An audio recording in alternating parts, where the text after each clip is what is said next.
आदमी का जिस्म है क्या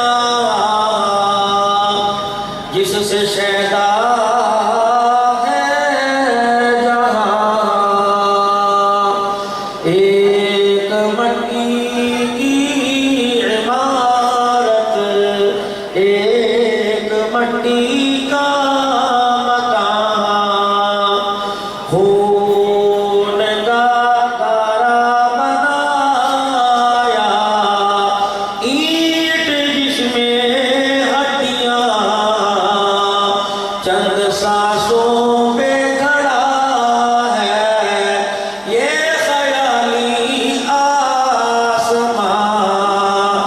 मौत की गुलजार आंधी जब आके इससे टकराएगी, ये सारी इबारत टूट कर खाक में मिल जाएगी। अरे